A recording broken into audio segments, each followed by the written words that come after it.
Dessa mensagem é quando vos reunis.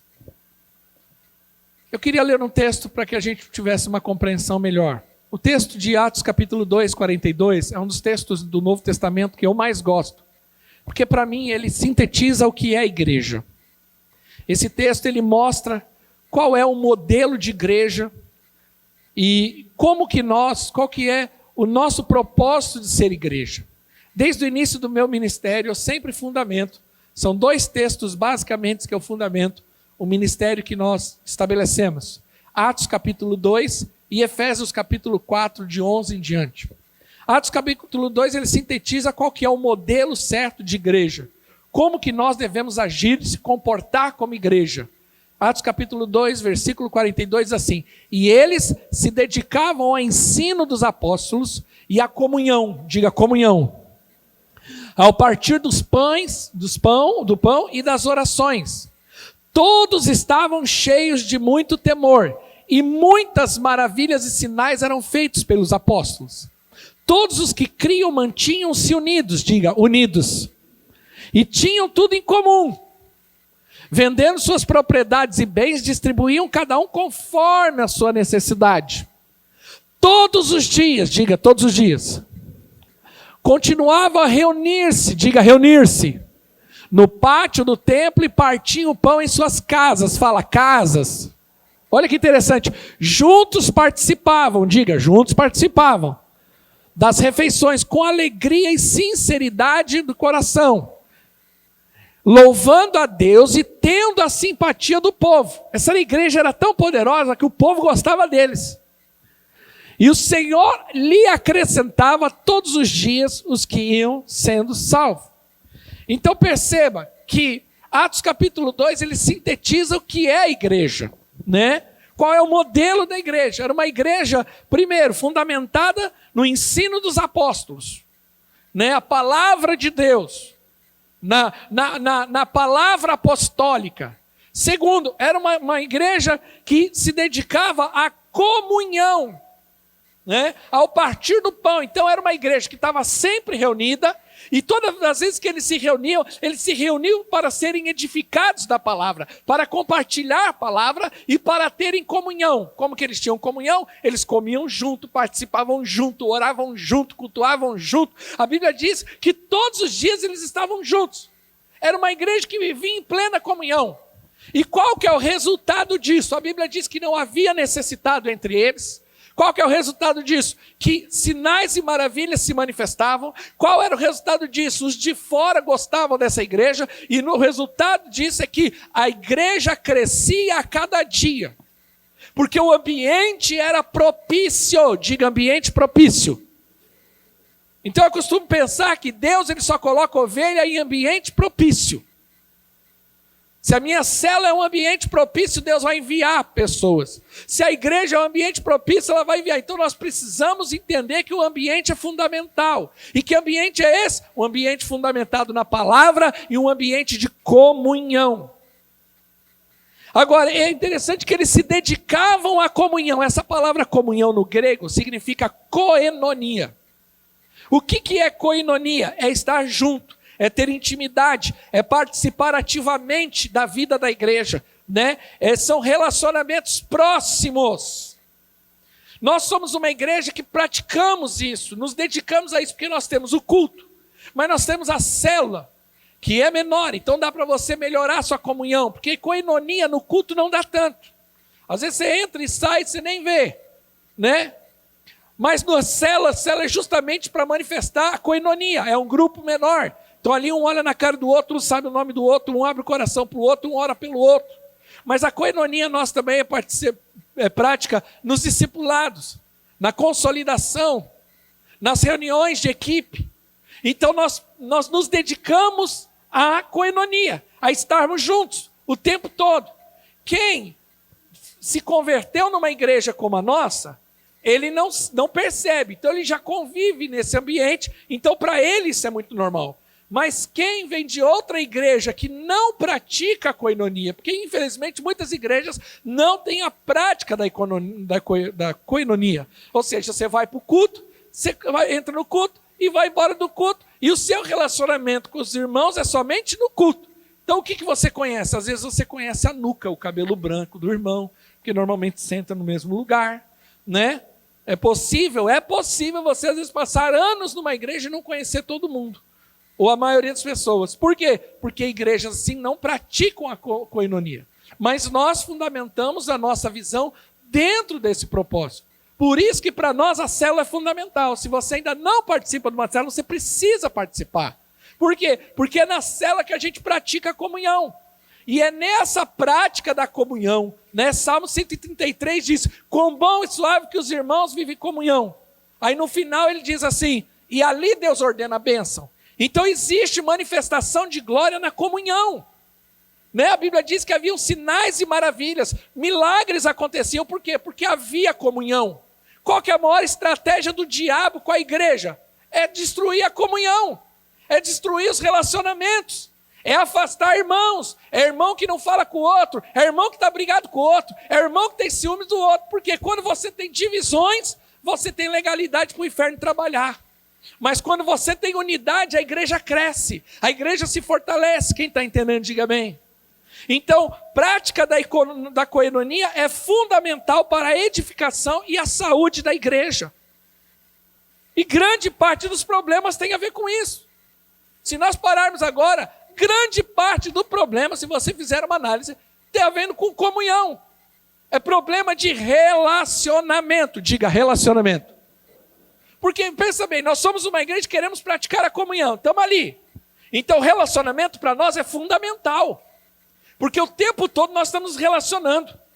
É no culto, é na célula, é no discipulado, é na consolidação, é no discipulado individual, é no discipulado no grupo, é nos grupos, a banda, tem reunião do Kids, tem reunião da diaconia, tem reunião da mídia, tem reunião o tempo todo. Por quê? Porque nós estamos ali o tempo todo junto, e come junto, e jejua junto, e ora junto, e cultua junto.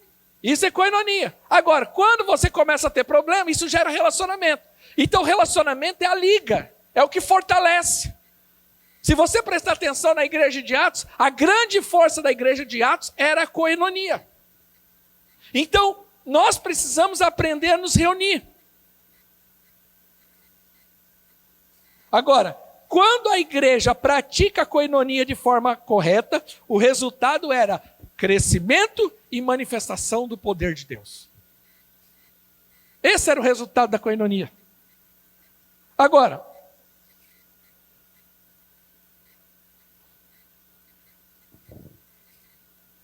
Primeira Coríntios capítulo 14, versículo 26.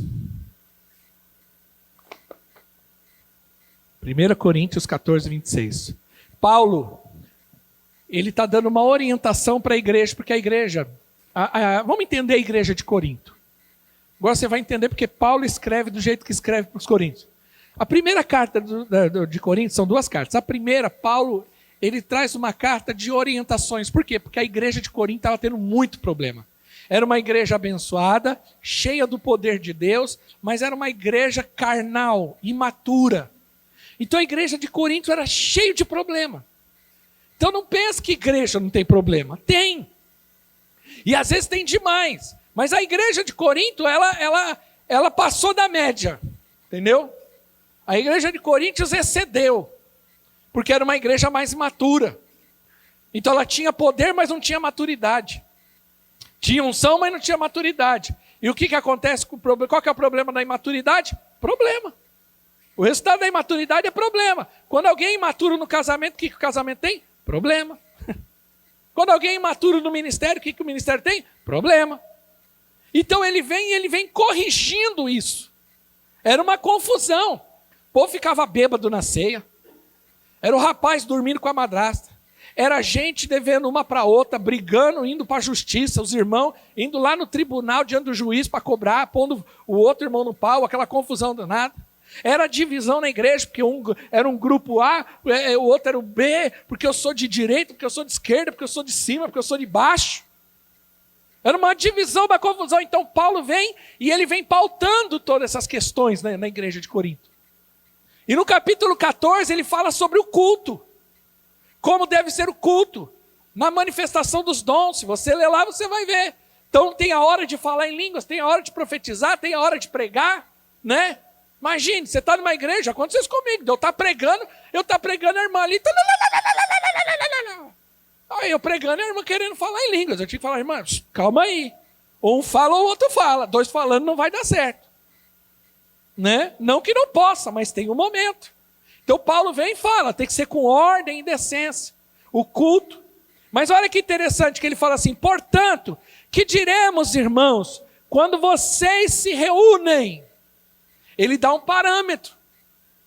Ele dá uma orientação. Como deve ser a reunião dos crentes?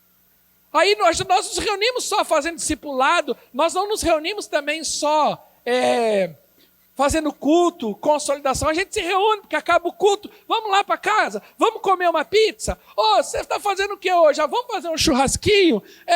Hoje eu estou de boa. Fiz uma lasanha aqui, aleluia, né? Fiz aqui, comprei aqui uma carninha, aleluia.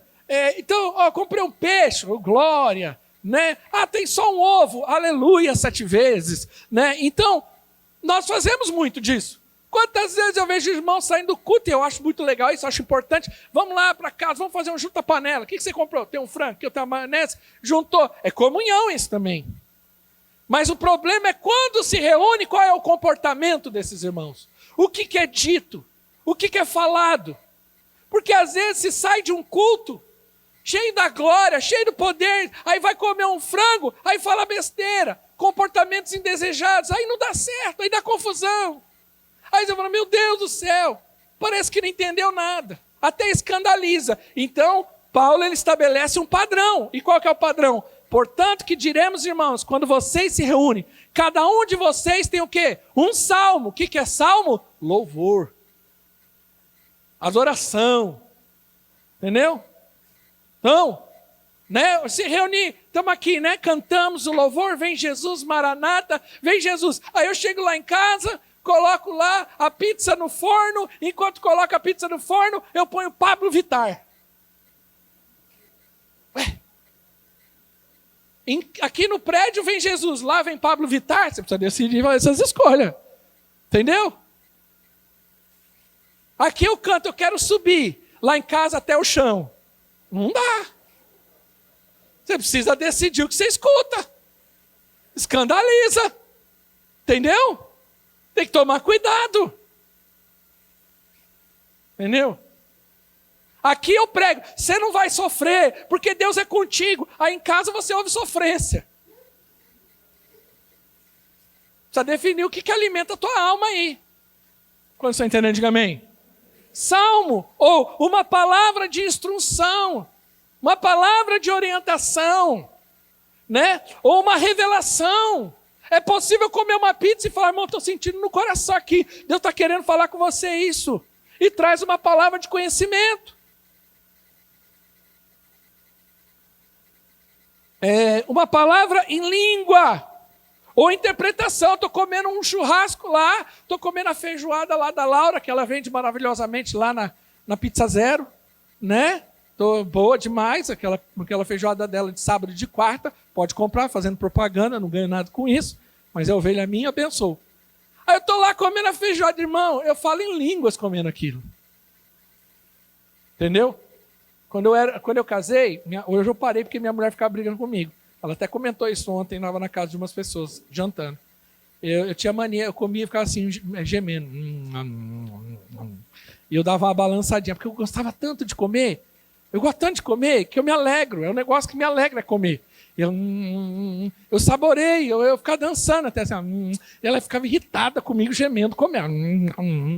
Porque para mim, comer é uma alegria. Eu como feliz. Eu falo em línguas, dependendo da comida. Entendeu?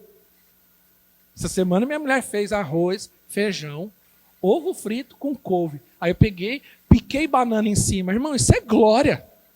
Isso é Pentecoste puro. Entendeu? É bom demais. Joga uma pimenta, uma farinha, aí você roda no manto. Que coisa melhor do que isso? Então, e eu fiquei repetindo para ela, essa comida tá boa demais, essa comida tá boa demais. Entendeu? Então, você está ali na sua comunhão, tem palavra em língua e tem interpretação. Irmão, meu sonho. Um começa a falar, o outro fala assim, estou ouvindo que Deus está falando através da tua boca. Deus está falando, Racan está lá abaixo, está falando isso, isso e isso, porque é um dom. Quantos estão entendendo? Ou seja, na comunhão, resumindo, na comunhão precisa ter manifestação dos dons, da palavra e do poder do Espírito Santo. É assim que nós devemos nos reunir. Mas qual que é o problema? Porque eu disse, tudo seja feito para, diga comigo, edificação da igreja. Então, irmão, tudo que você deve assistir, tudo que você deve falar, tudo que você deve fazer, seja para a edificação da igreja. Se não edificar, e o que é edificar? É crescer, né? É amadurecer a igreja. Se não for para edificar, não faça, não fale, não compartilhe. É simples, esse é o critério. Pensa, vai edificar? Não.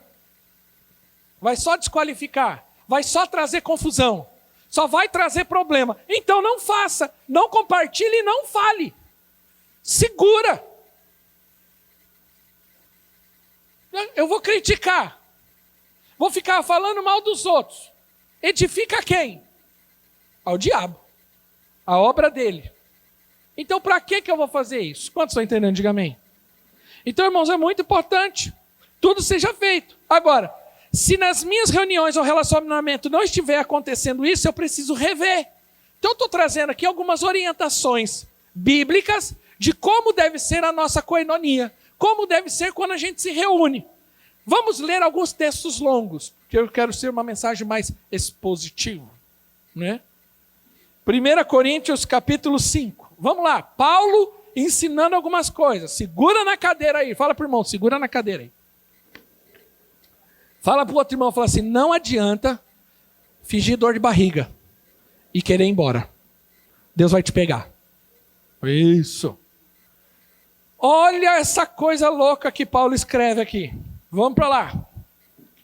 Aqui eu quero falar sobre pecado e imoralidade. Por toda parte se ouve que há imoralidade entre vocês. Olha que coisa. Mas é interessante que no capítulo 1, Paulo trata todo mundo como santos. Todos são santos. Mas aqui no capítulo 5 ele fala assim, eu estou ouvindo muito de imoralidade no meio de vocês. E é cada história, irmão. Imoralidade que não ocorre nem entre os pagãos. Você já ouviu aquela coisa? Misericórdia, nunca vi isso no mundo, estou vendo na igreja. Isso não é nada novo. A ponto de alguém de vocês possuir a mulher de seu pai. Olha, a madrasta, o cara pegando a madrasta. E se vocês estão orgulhosos, não deviam por ele estar cheio de tristeza e expulsar da comunhão aquele que fez isso? Olha o que Paulo diz. E tem gente que ainda acha legal. Porque tem um povo que parece que quanto pior, melhor. E ele fala assim, gente assim, vocês deviam ter expulsado da comunhão da igreja. Olha, como Paulo coloca a comunhão é a coisa mais importante, porque se a igreja tem comunhão, os relacionamentos são sadios, a igreja tem um ambiente poderoso e propício para o crescimento e avanço da obra. O que destrói a igreja, pode ver, a maioria dos problemas, a maioria das coisas que acontecem na igreja tem a ver com problema de comunhão. Apesar de eu não estar presente fisicamente, estou com vocês em espírito. E já condenei aquele que fez isso, como que se tivesse presente. Então Paulo já deu uma orientação ali. E ele diz, quando vocês estiverem reunidos em nome do Senhor Jesus, estando eu com vocês em espírito, estando presente também o poder do nosso Senhor Jesus Cristo, entregue esse homem a Satanás, para que o corpo seja destruído e o seu espírito seja salvo no dia do Senhor. Eita, imagine. O camarada trouxe tanto problema que Paulo falou, entrega para Satanás.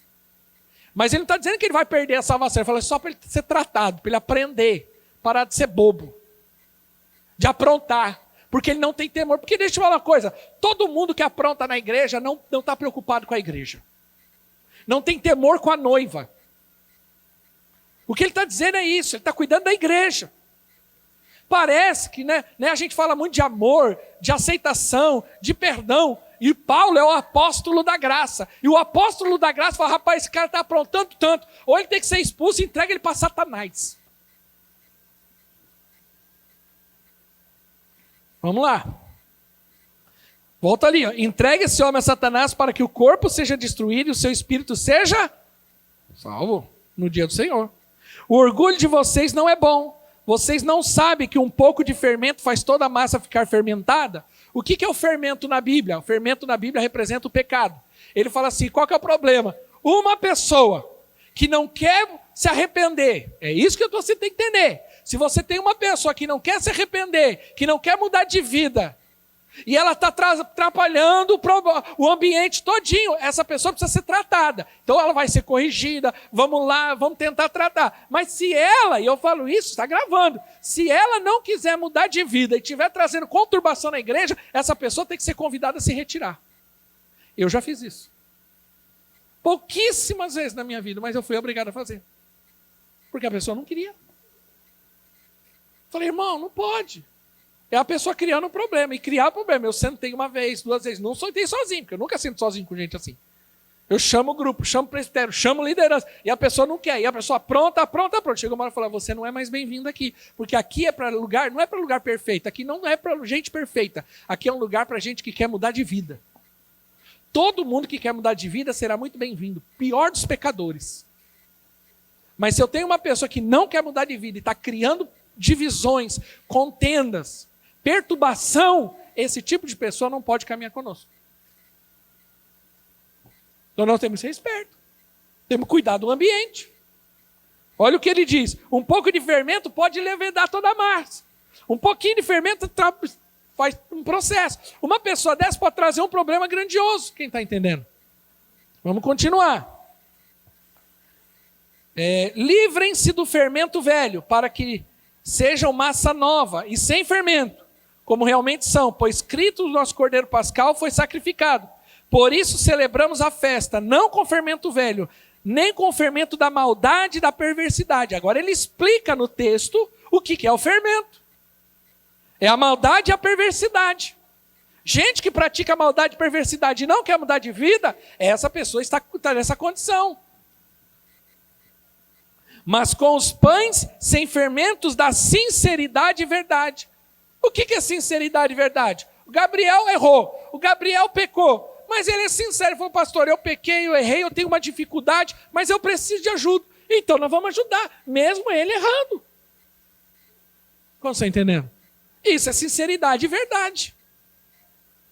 Nós não estamos aqui atrás de pessoas perfeitas, nós só queremos pessoas que tenham um coração sincero. Davi era um homem segundo o coração de Deus. Ele era perfeito? Não, ele era sincero. É isso que às vezes falta. Transparência. Todo mundo é passível de erro. Todo mundo, inclusive eu. Mas todo mundo também tem o direito e o dever de assumir a sua responsabilidade e se arrepender. 1 João fala assim, filhinhos, não pequeis, mas se pecar, nós temos um advogado junto ao Pai. Ele fala, não peque, mas se pecar. Não pode ser que você peque. Agora o problema é o pecado? Não, o problema é a falta de confessar, é a falta de arrependimento. Quantos estão entendendo? Diga amém. Vamos continuar. Por isso, celebra sinceridade e verdade. Já lhes disse por carta que vocês não devem associar-se com pessoas imorais. Irmãos, você tem que saber com quem você se relaciona. Porque os seus relacionamentos não são neutros. Todo relacionamento vai produzir algo em você. Em grande parte você é o que é por conta dos seus relacionamentos. Então, se eu sou permissivo e me relaciono com gente imoral, automaticamente eu vou começar a ser imoral. Por quê? Porque eu começo a assimilar. É como andar com gente que fuma. Você nunca fumou, mas você vai ficar com o cheiro do cigarro. Impregnado. E você é um fumante passivo, né? Alguns, às vezes, esse dia eu vi uma reportagem que existem pessoas que podem até adquirir um tipo de câncer por conta de ficar muito tempo fumando, sendo fumante passivo. Olha que coisa. Então é justamente isso que Paulo está juntando. Não se junte com gente imoral. Gente que só fala besteira. Gente que não teme a Deus, que não quer nada com nada, que não quer se converter. Mas, pastor, eu preciso pregar. Você vai pregar. Mas se ela não quiser nada com nada, você vai ficar andando com gente assim, trazendo gente assim para dentro da sua casa? Para conviver no seu meio? Não, ele está falando, não ande com gente imoral. Aí ele continua. Com isso não me refiro, olha o que ele diz agora, olha a explicação. Por isso que é muito importante você ler o texto todo. Com isso, eu não me refiro aos imorais do mundo. Porque no mundo, todo mundo é imoral. No mundo, todo mundo é o pecador. Então eles precisam ser, a gente tem que ter insistência, como o Gabriel pregou aqui. Ele falou, eu tinha lá meus parentes, ficamos insistindo. 1 ano, agora depois de 1 ano, que eles estão dando resultado. Então, porque eles são do mundo, eles estão ainda cegos, ignorantes da palavra de Deus. Então esse vocês têm que insistir. Você tem que ir lá, prega. Mas o cara é um safado sem vergonha. Continua pregando. E o amor de Deus vai entrar no coração dele. Então Paulo está dizendo, não estou falando dos imorais do mundo. Que é o que ele diz aqui. Ó. Com isso não me refiro aos imorais do mundo, nem aos avarentos, aos ladrões e aos idólatras. Porque se assim fosse, você precisaria sair do mundo. Então Paulo, ele está dizendo claro. Ele está dando uma orientação, não ande com os imorais, mas ele está falando, não é imoral do mundo. Porque senão você não anda com mais ninguém. Você vai ter que se isolar. Mas olha a orientação dele para a igreja. Lembre-se que essa carta é para a igreja e é para crente. Ele diz assim, mas agora eu lhes escrevo que não devam associar com qualquer um que se dizendo irmão, que se diz que é irmão. Estou falando que é irmão. Uma coisa é, outra coisa é dizer que é. Tem muita gente que não é, mas diz que é. E como eu sei? Pelo comportamento. Não é pela roupa, não é pela Bíblia e nem pela saudação com a paz do Senhor. É o comportamento que vai me dizer se aquela pessoa é crente ou não. Tá? Aí ele fala assim, mas agora escreve que não se associar com qualquer que dizendo irmão seja imoral. Ele diz que é irmão, mas ele é imoral. Apronta. Trai. Vê pornografia. É imoral. Fica olhando para a mulher na rua, mexendo com mulher na rua. Fica no Facebook falando com os outros. É imoral. E mais, avarento. Ele diz que irmão é avarento. Você sabe quem é o avarento na Bíblia? Quando a Bíblia fala em relação a avarento, você sabe o que é avarento? Para o crente, é o que não dá dízimo. A Bíblia chama o não dizimista de avarento. Ele fala assim, o imoral, o avarento, o idólatra, caluniador. Irmão, não fique perto de gente que fica falando mal dos outros. Alcoólatra ou ladrão, caluniador. Como tem gente que é muito fácil caluniar. É muito fácil eu sair falando. A calúnia é um terror. E como hoje, por causa da internet, isso ficou mais fácil porque é muito fácil. E outra, o caluniador ele não tem responsabilidade alguma. Ele simplesmente calunia. Então eu vou lá na internet e falo mal. Então vai o Mateus lá, fica bravo comigo, aí ele não concorda com uma coisa, aí em vez de ele vir resolver isso comigo ou com o presbitério, não, ele vai na internet e começa a falar, olha, pastor Ricardo é safado, pastor Ricardo é ladrão, pastor Ricardo é isso e aquilo. Aí meu filho, falou, ele caluniou, às vezes não provou, ou tem até prova, mas é justo isso? Não, por quê? Mesmo, deixa eu falar uma coisa aqui bem séria, o meu erro não justifica o erro dele. A Bíblia diz que Noé tinha 3 filhos. E ele bebeu, ficou bêbado e ficou nu. Os filhos viram o pai nu. O que eles fizeram? Cã, por sua vez, foi lá e mostrou lá o pai bêbado, como que está lá largado, nu. Os irmãos, a Bíblia diz que eles entram de costas e cobrem o pai, de temor. Só que Cã expôs a nudez do pai e por conta disso recebeu uma maldição. Ou seja, o erro do pai não dá direito de ele errar, dele desonrar. Mesmo que o pai estivesse errado. Saul não foi um bom rei. Saul não foi um bom líder para Davi. E nem por isso dava o direito de Davi matar Saul. Davi falou, eu não toco, eu não mexo. E o dia que Saul morreu, Davi chorou. Davi não se alegrou e falou, agora estão vendo quem estava certo, quem estava errado. Saul chorou. Davi chorou, por quê? Porque ele não queria mexer com quem não era para mexer. Calúnia. Como é ruim. Eu sei que às vezes você já deve ter sofrido uma calúnia, eu já sofri, é ruim. Você não tem como se defender. Você também não vai ficar se justificando para todo mundo. Então, Eu falo que calúnia é o grande teste das pessoas. É o teste do coração, o teste da aliança. Mas ele diz o quê? Com gente que calunia, vamos voltar ali o texto. Ele diz assim, olha, mas agora ele escreve que deve censurar qualquer pessoa dizendo, irmão, seja imoral, avarento, quer dizer, não dá dízimo, idólatra, caluniador, alcoólatra, cachaceiro, ladrão, com tais pessoas você não deve comer. Você não deve o quê? Ter comunhão, coinonia. Gente, assim eu não posso. Porque ele diz que é irmão, mas ele apronta, ele diz que é irmão. Não vou andar com você, meu filho, não dá. Repreendo na hora. Não aceito. E ele continua, pois, como haveria de eu julgar os de fora da igreja? Não, devem vocês julgar os de dentro. Ele faz uma pergunta. Deus julgará os de fora. E expulsem esse perverso do meio de vocês. Olha aí. Está vendo como a prática comum é importante? Vamos lá, relacionamentos e negócios. Eu preciso ir rápido, eu estou com pressa, eu já passei do horário.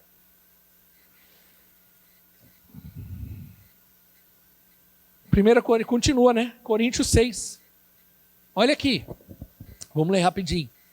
Irmãos, eu estou motivando muitos irmãos. Aqui tem gente que é empresário, tem comércio, tem irmão que é prestador de serviço, né? E é muito bom que a gente faça negócios entre nós. Tem irmão que vende Avon, Jequiti, né? É muito bom. E eu motivo isso. Mas nós devemos ter um padrão. Não é porque é daqui que a gente deve negligenciar. Então olha o que ele diz aqui, olha o que Paulo orienta. Se algum de vocês tem queixa contra o outro irmão, como ousa apresentar a causa para ser julgado pelo ímpio, em vez de levá-la aos santos? Olha o que Paulo está orientando. Então se você tem um problema com o irmão, você não deve ir lá na justiça inicialmente. Isso aqui deve ser coisa resolvida de igreja. Eu falo para minhas filhas, problema de casa se resolve em casa. Então minha filha não pode sair contando para as amigas dela o problema de casa, ela vai resolver conosco. E vamos pedir ajuda para aqueles que podem nos ajudar. Então, qual a diferença entre fofoca e procurar resolver o problema? É quando você tem um assunto e você leva o assunto para quem não resolve, isso é fofoca. Mas quando você leva o assunto para quem não resolve, aí não é fofoca. Amém? Vamos estabelecendo padrões aqui. Então ele fala assim, se você tem alguma queixa com o teu irmão, não leva por de fora. Nós temos a igreja para resolver isso, os santos. E veja que não está o nome do pastor em nenhum momento. Porque senão eu estou sobrecarregado, né? Lascado aqui, né? Mas vamos lá. Vocês não sabem que os santos, quem é santos, diga amém. E não é torcedor dos santos, tá? Santo aqui é o santo, homem de Deus, mulher de Deus, tá? Hão de julgar o mundo. Isso aqui ele está fazendo. Se vocês hão de julgar o mundo, acaso não são capazes de julgar as causas de menor importância? Irmãos, depois do arrebatamento, na volta de Jesus, quando a igreja voltar, a Bíblia diz que haverá o julgamento das nações, o julgamento dos crentes e depois do trono branco. E nós vamos trabalhar ajudando Deus nisso. Olha o que Deus fala aqui, ó. Vamos continuar, só para você entender a importância, como você é importante para ele. Vocês não sabem que haveremos de julgar os anjos. Quanto mais as coisas dessa vida. Portanto, se vocês têm questões relativas às coisas dessa vida, designem para juízes que são da igreja, mesmo que sejam os menos importantes. Então tem um problema entre nós, vamos procurar. Por isso que existe uma cadeia de comando, o líder, o discipulador, o obreiro, o pastor. Vamos resolver, vamos tratar entre nós. Vamos ver o que dá para resolver. Antes de sair espalhando, fazendo, porque depois fica mais complicado. Então nós precisamos aprender e ter maturidade para isso. Quando você entende, diga amém. Continuemos. Vamos lá. Por isso, para envergonhá-los, caso não há entre vocês alguém suficiente sábio que possa julgar a causa entre os irmãos, será que não tem gente aqui? Né? Mas em vez disso, o irmão vai ao tribunal contra o outro irmão, isso diante de descrentes. Olha a resposta dele para isso. O fato de haver litígio, ou seja, atrito, conflito, entre vocês já significa uma completa derrota. Paulo diz. Só o fato de vocês já estar brigando por coisa pequena, porque pagou, não pagou, porque falou, não fez, porque fez e não fez, só o fato já está tendo uma confusão nisso, ele falou já é uma completa derrota, principalmente quando leva para o ímpio. Porque coisas da igreja se resolve na igreja. Aí ele continua dizendo, olha, não, volta lá, filho. Fala de ele diz, por que não prefere sofrer? Aí ele fala, por que não prefere sofrer a injustiça? Por que não prefere sofrer o prejuízo? Olha o que Paulo orienta. Tem hora que às vezes é melhor, deixa para lá, para não dar confusão. Mas eu vou orientar como deve ser feito. Vamos lá. Em vez disso, vocês mesmos causam as injustiças e prejuízo. Isso contra os irmãos. Porque, irmão, tem linhas que depois que você passou, não volta mais. Não é assim? Eu acho que tem limites na vida. Coisas têm limites. Exemplo. Eu vou falar o que eu acredito. Casal, enquanto a discussão está aqui, né, no debate, é uma coisa. Quando houve agressão, para mim passou um limite. Enquanto a discussão está na cobrança, é uma coisa. Houve a traição, passou um limite. E aí, para voltar, fica mais complicado. Não estou dizendo que não há possibilidade, há restauração, mas é mais difícil. Então, eu sempre procuro não passar dos limites, porque é mais trabalho voltar para resolver. Então, na igreja também é assim. Às vezes protela, fica empurrando a coisa e não resolve logo, e aí vira uma coisa enorme. Uma coisa que era pequena fica grande. Por quê? Porque não resolveu logo. E eu falo, não pode. E traz prejuízo para o irmão, traz prejuízo para a igreja, traz prejuízo para a comunhão. Vamos para frente. Vocês não sabem que os perversos não herdarão o reino de Deus? Não se deixe enganar, nem imorais, nem idólatras, nem adúlteros, nem homossexuais passivos ou ativos, nem ladrões, nem avarentos, olha aí, nem alcoólatras, nem caluniadores, nem trapaceiros herdarão o reino de Deus. Ele está dizendo, esse tipo de gente não vai para o céu. Então nós precisamos ter um padrão. Então vamos dar um exemplo prático aqui, para ser rápido. Eu comprei alguma coisa do irmão. Qual que é a minha responsabilidade? Pagar. Às vezes eu vejo irmãos fazendo negócio e não pagam, aí traz problema. Então, irmão, você tem que ser responsável, principalmente quem é da igreja. A Bíblia diz em Romanos que nós não devemos dever nada a ninguém senão amor. Mas vamos supor que eu fechei o negócio. Eu tenho o Renato. O Renato, esposo da nossa irmã, é serralheiro. Contratei ele para fazer aqui o serviço de serralheria. Sentei com ele. Quanto que é? Me dá desconto. Eu vou chorar como se fosse qualquer um. E ele, obrigatoriamente, tem que me dar desconto porque ele é da igreja. Já entra com 10%. Retém o dízimo. É nada. Mas é lógico. Teve um empresário aqui da igreja que falou isso para mim. Ele falou, pastor, o preço que eu cobro em tal lugar é um, o preço que eu cobro em tal lugar é outro, e o preço que eu cobro para a igreja é outro. Por quê? Nós somos irmãos. Eu não posso também ganhar tudo. Eu também tenho que participar. O que eu puder fazer para abençoar a igreja, vou fazer. Agora, eu como pastor, eu também tenho a responsabilidade de saber que ele vive disso. Então, eu não posso obrigá-lo a fazer de graça. Eu já vi pastor falando, não, irmão, você tem que dar de graça, porque é igreja. Não, mas ele vive daquilo. Então eu entendo que existe o trabalho dele. Se ele ficar aqui uma semana de graça, ele vai deixar de ganhar. E aí? Eu não posso ser tolo, eu não posso ser insensato. Então eu vou fechar com ele. Pus no papel, tá ali, é isso, é o que acordamos. Então eu vou pagar certinho. Caso eu tenha alguma dificuldade no meio do caminho, que pode acontecer, eu vou sentar com ele, eu vou dar satisfação. Qual que é o pior devedor? É aquele que foge. Dá uma raiva, não dá? Porque tem um povo que deve, aí o povo deve, ele não vem mais na igreja, aí ele não quer mais olhar na cara do irmão. Aí o pior de tudo, sabe o que é o pior devedor? É o que ostenta, sem pagar. Ele não paga o irmão, mas ele está lá pondo foto na pizzaria. Aí o irmão que está fala assim, desgraçado, dinheiro para me pagar não tem, mas para ir na pizzaria tem. Eu vou fazer a oração de Paulo, entregar para Satanás, só pode ser. Mas não é ruim? É ou não é? Você vive daquilo. Você é um pedreiro. A pessoa te contrata lá para fazer o serviço. Olha, é tanto. Ok, chega no final da obra e fala assim, não tem dinheiro para te pagar. Aconteceu um negócio, vem com aquele chororô, tal. Depois eu vejo com você. Aí, ele esquece, parece que dá uma amnésia. Só que a amnésia não dá em quem vendeu, só dá em quem comprou. A amnésia só dá em quem comprou, sim ou não? E aí o que acontece? Aí ele encontra na rua e já o irmão já fica meio sem graça, não olha na cara. Mas aí, você fez o muro, ele não tinha portão. Agora você viu ele colocando o portão, mas ele não pagou o muro ainda. Você fala assim, pô, você está de brincadeira. Esse cara está de brincadeira. Ontem eu estava conversando com o irmão, eu falei para o irmão, ele falou, pastor, eu tomei um prejuízo assim, me contou. Eu falei, quem foi? Ele falou, fulano, ciclano, Beltrano. Eu falei, tá bom, próxima vez você pode falar, eu vou conversar com o pastor, se você não pagar, eu vou falar com o pastor. E eu vou chamar. Vem para o meu gabinete, senta aqui. Fulano, ciclano. Chama o líder. Que agora é assim, a gente tem que fazer assim. É assim que a gente faz aqui na igreja, a gente resolve.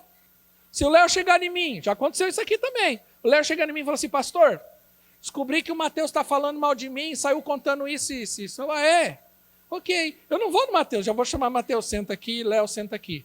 Ó, Léo, fala para ele. Ó, nós vamos resolver ali, como crente. E no final vai ter que se perdoar e abraçar.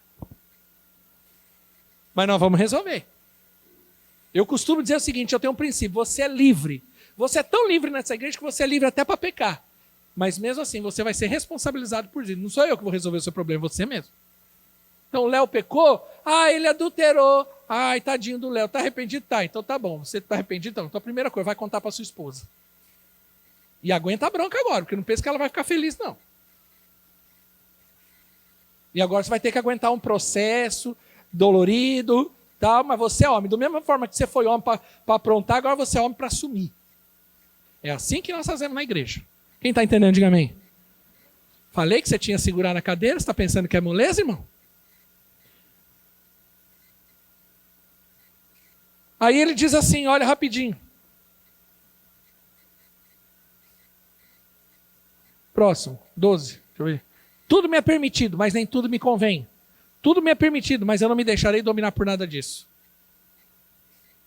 Então, irmãos, você que tem negócio, você que tem comércio, você está devendo para alguém, vai lá e resolva logo, irmão. Né? Ou pelo menos dá uma satisfação. Eu não posso pagar 1.000, mas você aceita R$100 por mês? Provavelmente a pessoa não está nem mais aí por causa do seu 1.000, mas ele quer a sua satisfação. Quantos estão entendendo? Diga amém. Quando você comprar alguma coisa de alguém, resolva logo. Não fica naquela conversa, depois eu vejo, não, resolve. E se possível, põe no papel.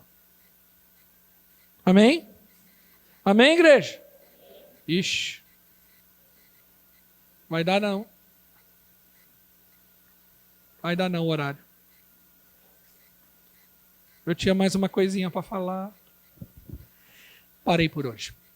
Semana eu volto, que vem, para falar um pouco mais sobre isso. Fique de pé, por favor.